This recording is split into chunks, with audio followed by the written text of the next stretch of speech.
Hello, traders. FX Pip Collector here. Today is Monday, January 8th, and I'm going to be analyzing the Euro US dollar starting on the monthly, working my way down to that 1 hour time frame. So, on the monthly, my outlook is definitely still not changed. I still believe this is a 1, a 2. I think we're currently in a wave 3, which is eventually going to finish a 3, a 4, and a wave 5. I still think this is possibly an expanding flat, and we're currently in the wave C of that flat pattern.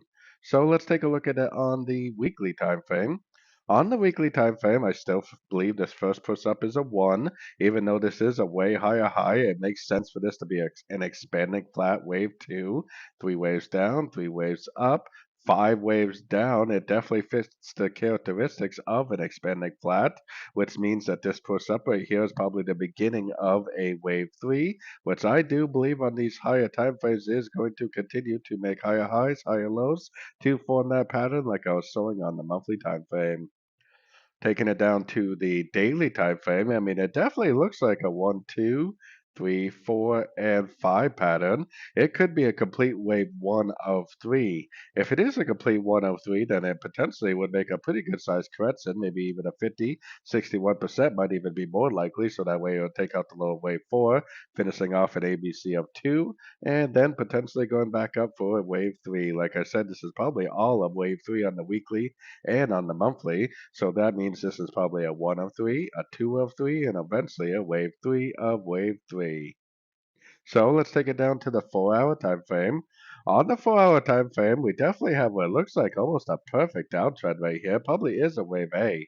Now, you would make a lot of sense for this to actually go up again, and that this would actually end up being like some sort of an A, B, C, end up looking something like that, going out to like the 50 to 61% retracement of this move down for an A, B, C, or B, and then going back down again for the wave C.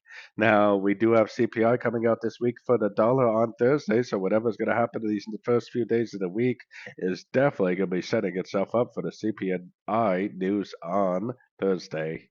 So let's take it down to the 1 hour time frame. 1 hour time frame, we definitely got a nice impulsive move up with a break of structure. It looks like it should be a wave A. This move down is looking very, very corrective. So if it does make an impulsive engulfing move to the upside, then I would say it's a wave B. And I would definitely take that as a long, probably a continuation of the uptrend for a wave C of B. Like I said, if it goes up to the 50 or the 61.8, makes a big engulfing impulsive turn, especially if we get that break of structure. That's going to help prove that this is the end of an ABCLB, and that's exactly what I would be looking for an entry to go short. Probably for the continuation of this correction, which should be a wave C. This down here would be the A, this would be the ABCLB, and then eventually it would make another downtrend for the wave C. So don't forget to join my free Discord channel. The link for that is on the screen and in the description. Thanks and happy trading.